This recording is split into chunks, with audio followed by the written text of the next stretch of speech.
You're looking at a group of guys right now that are buy lows and redraft. And at this point, maybe you're watching this a month from now, 2 months from now. This is Dynasty content on the Dynasty channel here at the Fantasy Football Show. And so this might resonate for a while. This content might survive for months and months. And so at this moment in time, just know you're watching this during week 7 of the 2023 fantasy football season. And at this current moment in time, this might change. Maybe you're looking at this in January, whatever. Achane is injured. Out 3 more weeks than a bye week. Devonta Smith in the middle of one of the biggest slumps we've seen for a wide receiver, getting drafted around 12, 13, 14, 15 overall back on draft day. Patrick Mahomes dead smack in the middle of continuous bust in terms of Mahomes owners' eyes, right? Over and over and over. Bust after bust after bust week for Mahomes because he's supposed to deliver this amazing value. So some of this might look silly 2 months from now because I do, in fact, think all these guys bounce back. But I think that 1 or 2 of these guys for a little while now could remain undervalued. So if you're in Dynasty right now and you can acquire Achane, Devonta Smith, and Mahomes even a little bit cheaper than you should be able to acquire them, that's a big win. That's a big W. And you don't need to say, oh, Smitty, no one's really selling Mahomes all that cheaper. They are. The fact is they are. The fact is, in this moment in time, Dynasty owners are still trying to win right now. Not everybody's playing for 2024, 2025. So in Dynasty context, right now, week number 7, 2023, he is a buy low. In week 7, 2023 Dynasty, Devonta Smith is a buy low. In Achane, you've got weeks of not seeing Achane doing top 5 running back things to get people to maybe give him up cheaper than he should be had.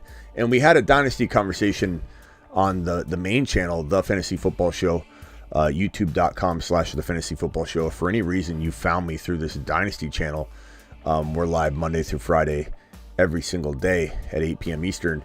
There's a conversation about, hey, Achane isn't worth much right now by one of the listeners or the viewers. And he called into the show. We opened the phone lines, and we'll do that in a minute.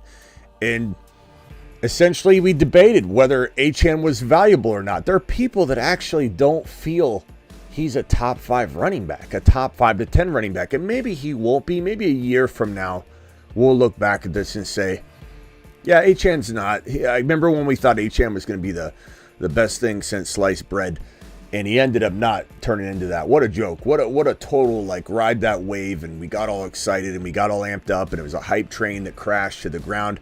Certainly possible, but there are so many people that feel a little bit of, let me get rid of them before anything goes awry, that you can get them right now at an uncomfortably low value comparative to what I believe he's worth. We're discussing that and more. The Fantasy Football Show begins now. The intro should kick in. I don't know if it is. I don't know. Intro.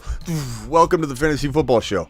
Apparently my buttons aren't working right now. Let's see if I can get anything going. I'll have to reset that. Anyway. It doesn't matter. We don't need an intro on the Dynasty channel. But I would say this. I would say if anybody feels they can't get these guys cheaper right now, take a poke around. Tua Tagovailoa is the only one that was... This is coming from the main channel, the redraft buy low list. And I don't know that I necessarily feel ultra confident in buying Tua low because... or buying him medium value, only because I still worry about the concussions. I do. I think it's easy to say he's on fire right now. He looks great. The offense is phenomenal, but he still, to me, is one hit away from a season or career-ending injury. So I'm still a little bit cautious. But Jalen Hurts, man, people are so down on Jalen Hurts right now.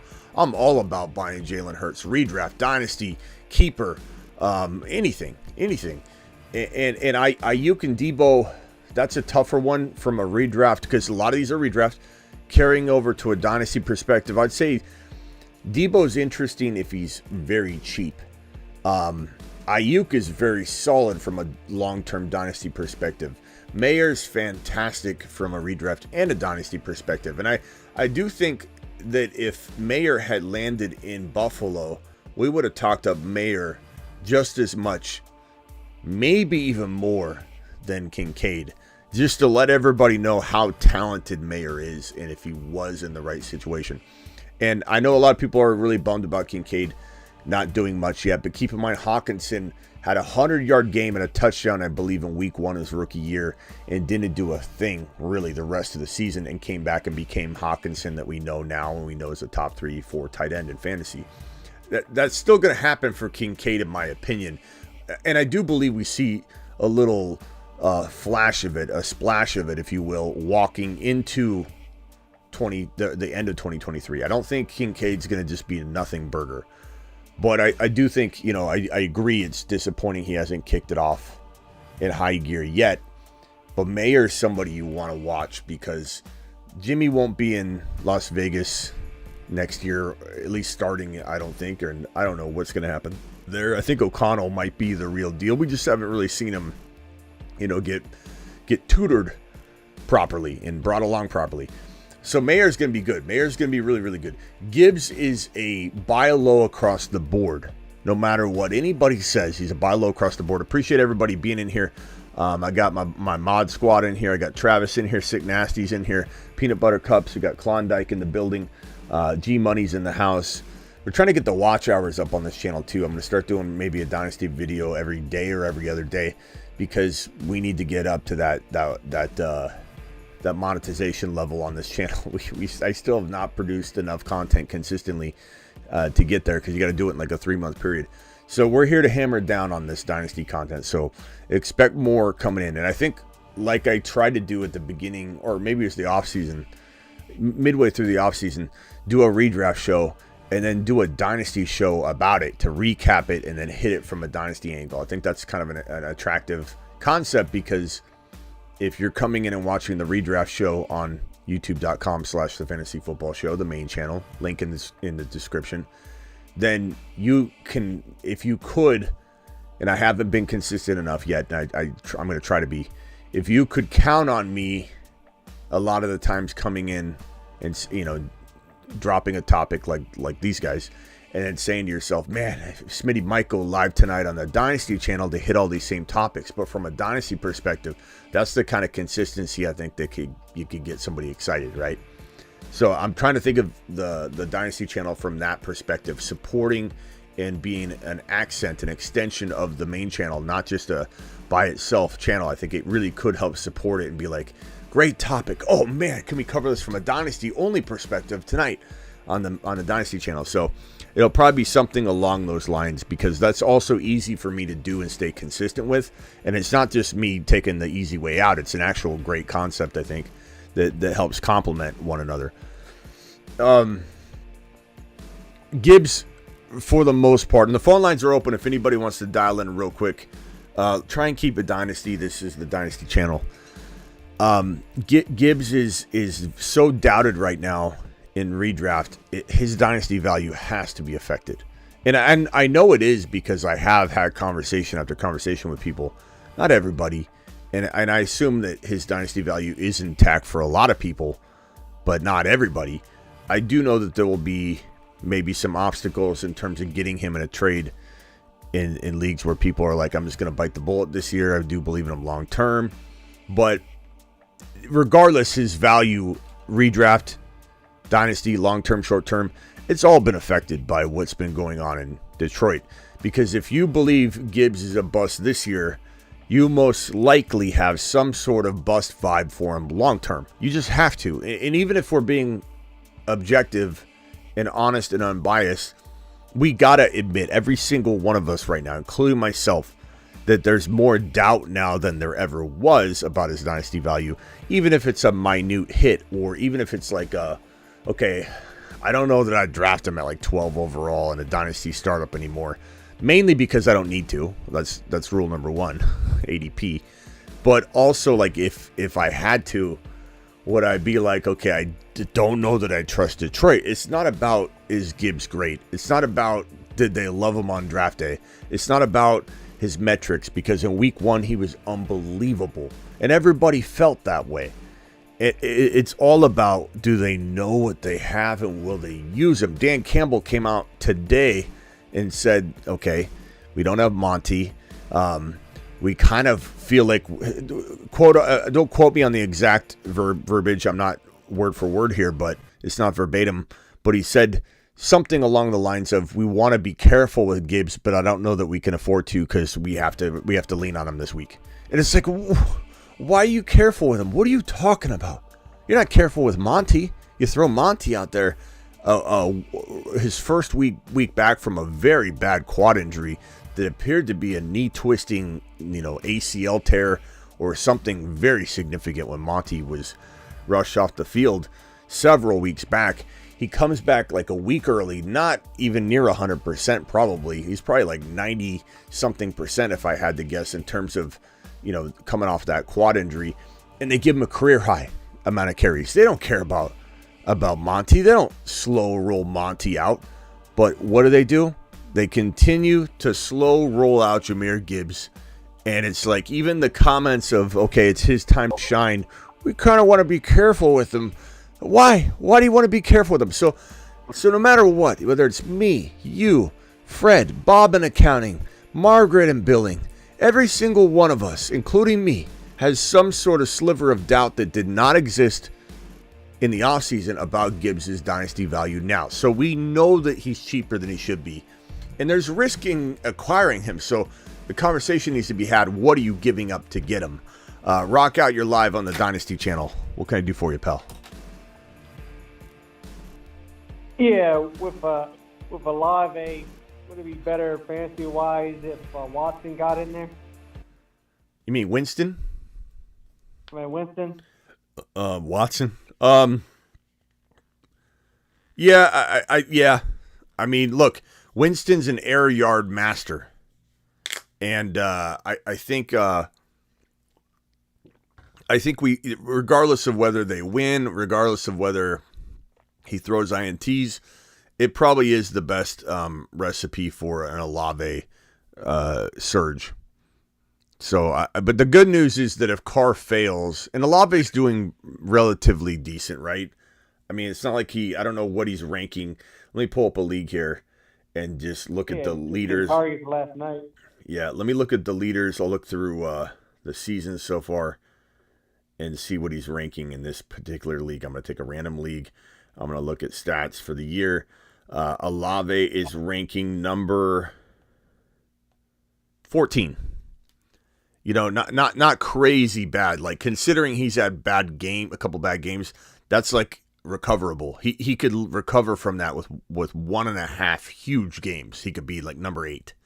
So I think, and looking at his game log, Olave, he's in the green in terms of targets across any metric you look at that values, like, is that good, is that bad? He's literally 10 targets, 11 targets, 11 targets, 6 targets, 5 targets. And those are 2 very bad games for him, although he did score one of them. His only touchdown, actually, that he scored was in one of those games. So it's 10, 11, 11, 6, 5, 10, and 15. So as much as I agree with you, air yards, touchdown opportunities probably go up with Winston injected into the lineup. Carr is targeting the hell out of them. So that's good. And Olave's got a 96-yard game, an 86-yard game, and 2 100-yard games. So that's pretty damn solid. It's just the touchdowns. If the touchdowns were there, if he had 4 touchdowns on the year, he'd be in the top 6. Yeah, no doubt. But I do agree with you that there's some pros and cons. But the good news is that there's 2 quarterbacks there to help support Olave be good. You know what I mean? Whereas some other situations, it's like, what happens if Baker goes down? Is Evans done? Is he toast? If Kupp goes down, or if Stafford goes down, I don't think Puka Nacua will ever see even remotely close to the same player. Hang on, Rock out 1 second. 707 caller, who is this and where are you calling from? 707 caller, who is this? Where are you calling from? I'm calling from Scottsdale. Sam from Scottsdale. What's up, Sam? Hey, how's it going? Oh, not bad. What can I do for you? Yeah, just had a question for Smitty about a dynasty question about a super flex league quarterback, Mac Jones or Kenny Pickett. Super flex dynasty? Yeah. Okay. So make sure you're on the Dynasty channel. Okay. Mac Jones is probably not even starting in the NFL maybe a year from now. Pickett, I think maybe he could be. He should be. But he also is like a borderline, like 3 or 4 years from now. What's he doing? Where's he at? I don't like either one of these guys. I would almost, and this sounds like crazy, I could be an idiot a year and a half from now, reflecting back on this moment. Really, I could. I'm admitting that. But there are quarterbacks right now. I'm not saying both of these guys. I'm not saying even guaranteed one of them, but like O'Connell for the Raiders, Malik Cunningham, rookie quarterback for the Patriots. Like one of those guys might be better than those two from a fantasy perspective. Pickett's not bad. I'm not saying to cut Pickett or anything like that, but I'm just saying I don't know how I feel about either one of those guys. I feel like I'd rather have O'Connell over both of them, and O'Connell's not even starting this weekend. He's going to be the backup in Las Vegas.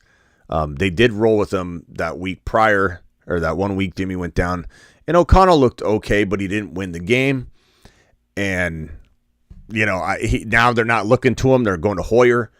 But I like O'Connell a lot. So I don't know if he's available to you. I probably isn't. I'm sure he's picked up. Yeah, he's picked up. I have Jalen Hurts, Jordan Love, and then Mac Jones is just kind of my bye week filler. And I saw Pickett is the only one available, but Malik Cunningham's on there too. And I just don't know if I should hang on to Mac Jones in case the situation turns around, since he's just my third QB anyway, or take a chance at Cunningham. I just don't know if I should hold on or pick up him or Pickett on the waivers. Let's ask Travis. And Travis, you can say in the chat, or you can call in if you want. Like, I know you're a pretty decent Mac Jones fan. I'd like to hear your objective take, and you can disagree with me. I want you to be 100% honest. Do you feel Mac Jones is starting in the NFL 2.5 years from today as a starting quarterback in the NFL? That's it. And you got to think about, will he fail out because of the way they're not supporting him now? Whatever the case may be, does he resurface as a starter if he fails out of this situation? That I don't know that it's guaranteed. Very rarely does a quarterback get benched, fail out miserably, and look awful doing it, to go somewhere else to rise right away to be the starter. A lot of times they'll get in through an injury and then they do well again or something like that. Like look at Mariota or, a situation like that. Minshew, he could be serviceable, whatever. But I don't know, bro. I mean, you even got like Hendon Hooker. I think it was Thomas or somebody said Hendon Hooker. Stetson Bennett for the Rams. I saw that in the chat as well. I like Stetson Bennett a lot. Yeah. Those guys feel like they have better long-term value than Mac Jones. and I could look like a fool 2 years from now, but I just don't see. And I know Travis and I might disagree on this. I think he probably, and this is fine, this is why we play the game, he probably sees more natural talent in Mac Jones than I do. But when I see Mac Jones, I do not see an athletic quarterback whatsoever. Maybe he's got some skill, but I don't see him overcoming this. So yeah, I feel like Belichick sees something in him, or maybe it's just Belichick's stubbornness to kind of keep him around and do his what Belichick does best, which is we don't know what the heck's going on. But yeah, who knows? I might see how it goes one more week, but I kind of want to pick up Cunningham just in case they play him in a couple weeks. And I don't know. What do you think the odds of Cunningham actually doing a starting role this year would be? So let me put it this way, just to be fair and objective and humble about the take too, or be, shall I say, I don't know, just unbiased and approach it with as much like honesty as I can. I love Tyrod Taylor. Or not Tyrod Taylor. What's the Huntley? Tyler Huntley, not Tyrod Taylor. I love Tyler Huntley before last season. Like, you know, he had started for Lamar. He looked good, but he'd never like gotten a big shot. But last year he did. And last year he looked very, very bad at times. And he did not look like the guy I thought he was going to look like.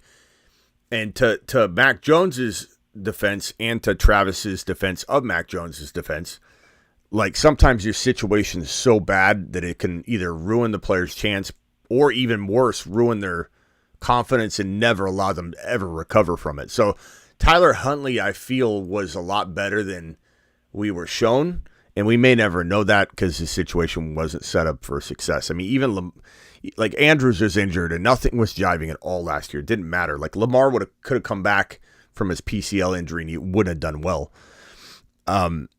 I think that Malik Cunningham could be as good as I thought maybe Tyler Huntley could have been, and maybe he doesn't do well because he also is going into the same environment that Mac Jones is failing in, partly because I think Mac Jones isn't good, but partly because Mac Jones is not set up, like Travis said, to survive.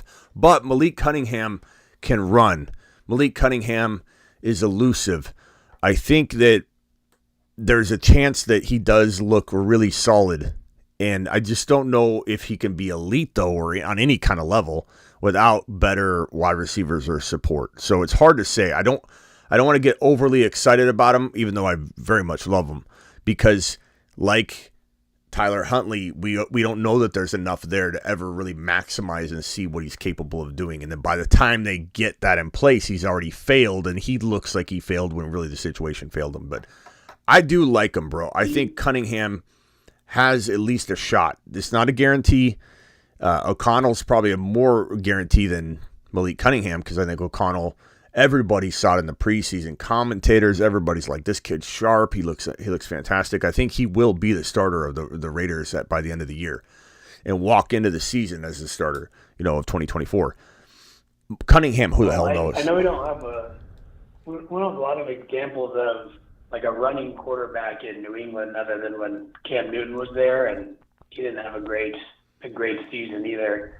Do you think just the Patriots offense is more geared towards a pass-throwing quarterback and maybe Cunningham potentially doesn't get a role because of that? Or do you think they'll kind of like change and upgrade their ways to fit his play style? I don't think New England is a pass like geared offense. They don't have anybody to throw to practically, bro. So, well, I just mean like the quarterback, like not sprinting down like a Justin Fields or something like that. I don't think anybody's going to look marvelous right now, but I think Cunningham could show kind of what maybe Fields showed at the end of last year, where it's like, man, he's carrying the team on his back. He's trying to do it. Like, what if we supported this guy? And as much as right now in this moment in time, and for anybody watching this Dynasty channel, again, this content's going to survive longer than the redraft content that's week to week. So this could be a Dynasty show that people are watching 4 months from now that still applies a lot of buy low content. So if anybody's watching right now, Fields busted the first 3 weeks of the season, came out and was a top 2 quarterback in back-to-back weeks in week 4 and week 5, returned to the top 5 overall by the time those 5 weeks had played out. So busted in weeks 1, 2, and 3, exploded in weeks 4 and 5, left week 5 as a top 5 fantasy quarterback on the year, even with the bad start. Then he gets hurt in week 6. So we're unfortunately right now at this recording of the show unsure of what Fields is going to ever end up becoming. But I just think that like Fields had a lot of promise and he showed a lot of good ability in weeks 4 and 5 and kind of was the player we hoped he would be all year.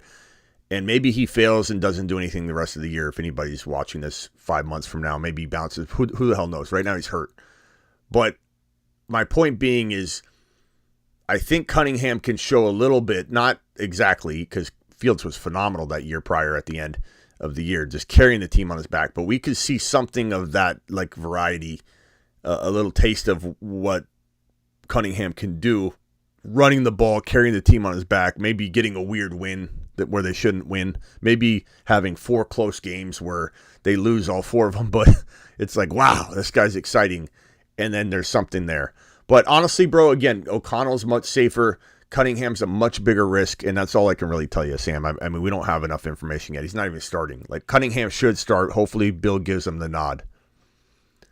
Appreciate it, Smitty. We'll see what happens. All right, Sam. Later, pal. Thanks. Rock Bye. out. Anything else? I'm probably going to jump right now. This isn't going to be the longest show. I wanted to get on here, get some content out here. 25 minutes. Good little Dynasty show. Anything else, Rock out? Yeah, we think. I mean, you talked a little bit about Gibbs, but what do you think about Gibbs and Robinson, the workload going forward in the year? Gibbs and Robinson? Bijan. Oh, okay. The 2 rookies. I thought you were talking about. I thought you were trying to say Monty. I don't know.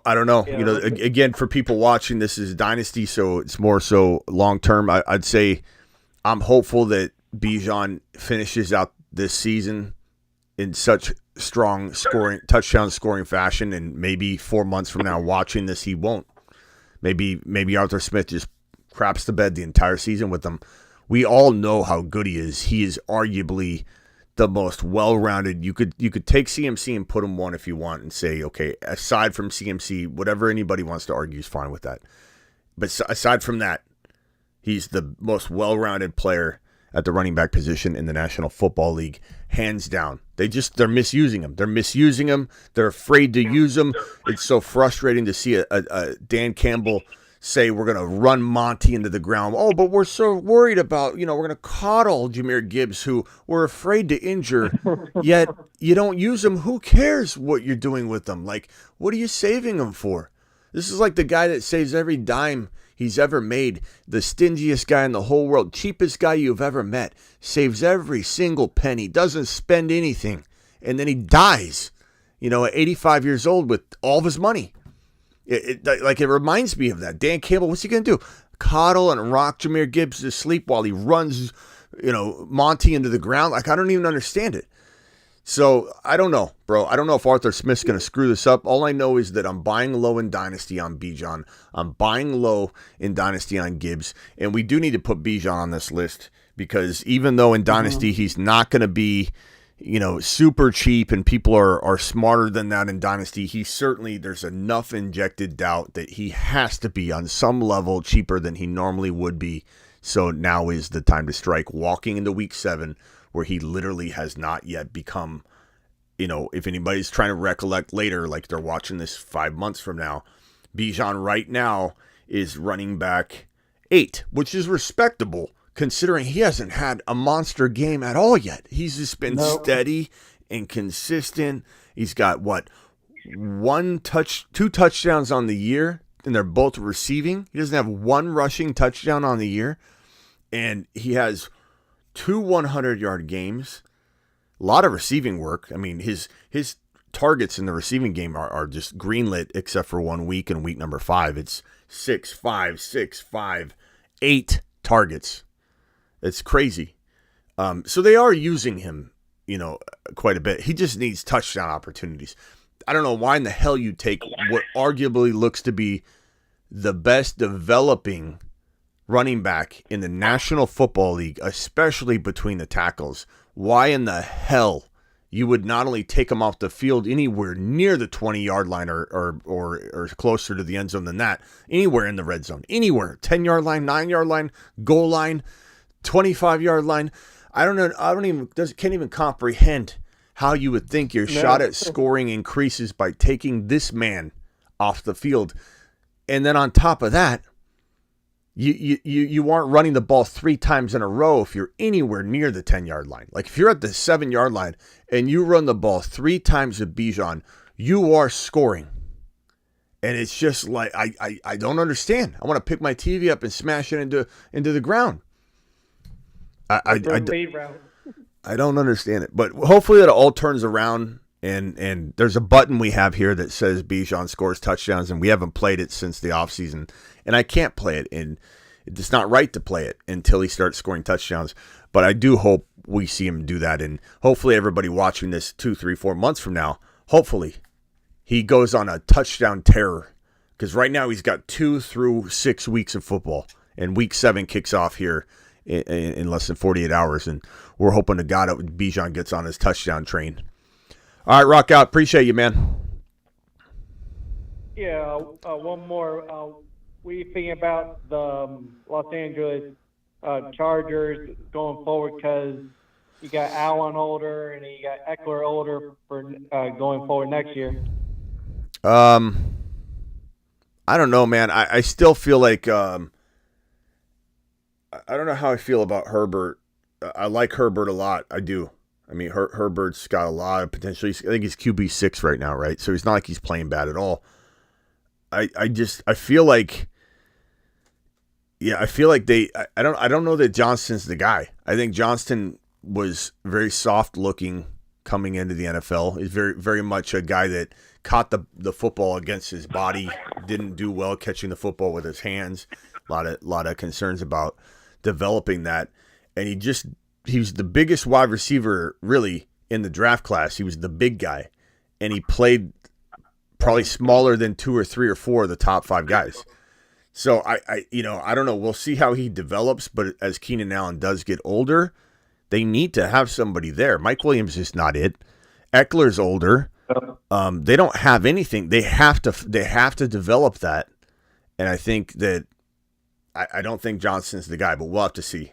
But they certainly need something there for Herbert to develop and become the QB that they believe he could become.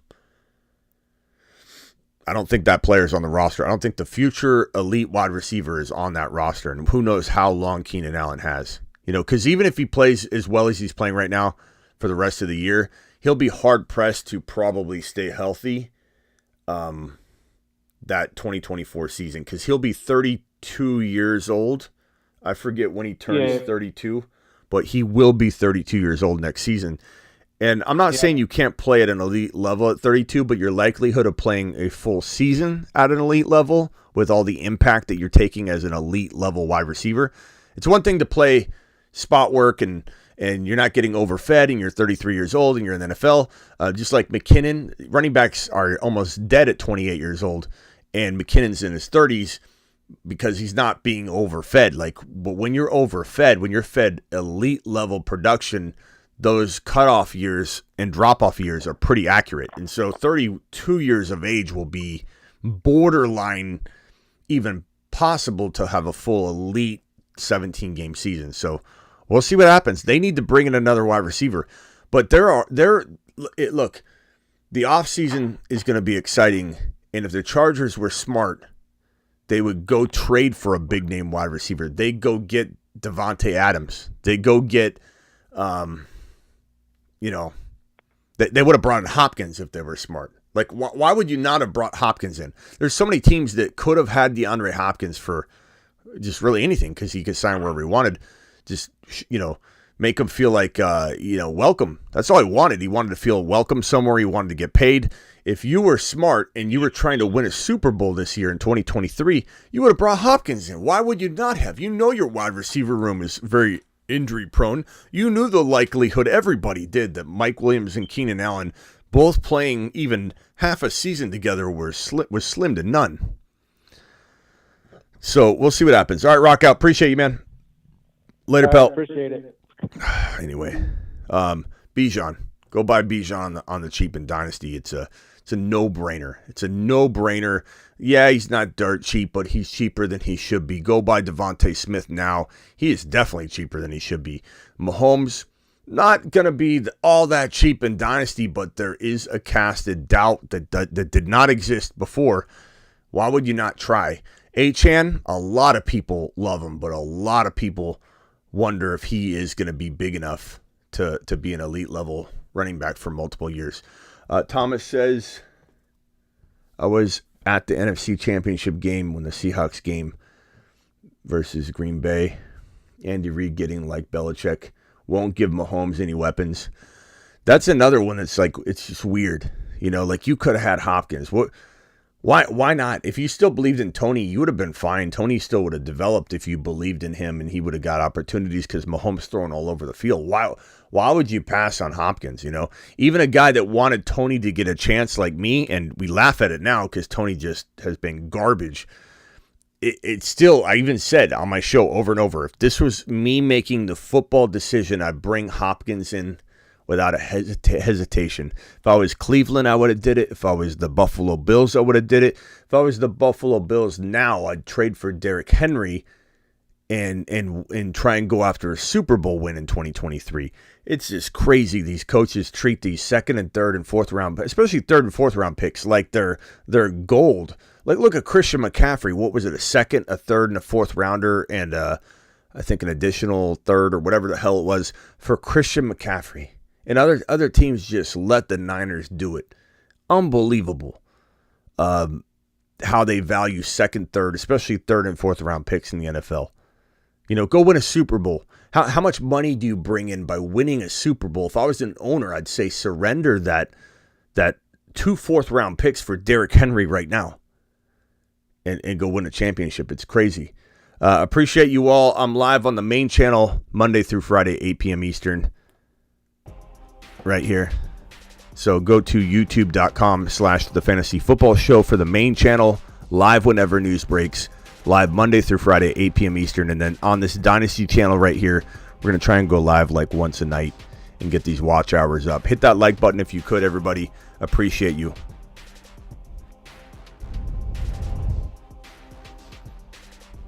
Thanks to my mod squad. Double A in the building. What's up, Double A?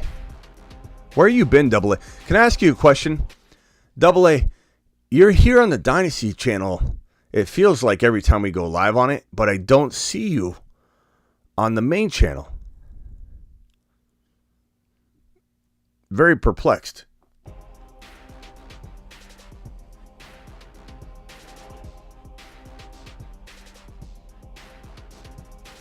Later, Golf for life. Appreciate you.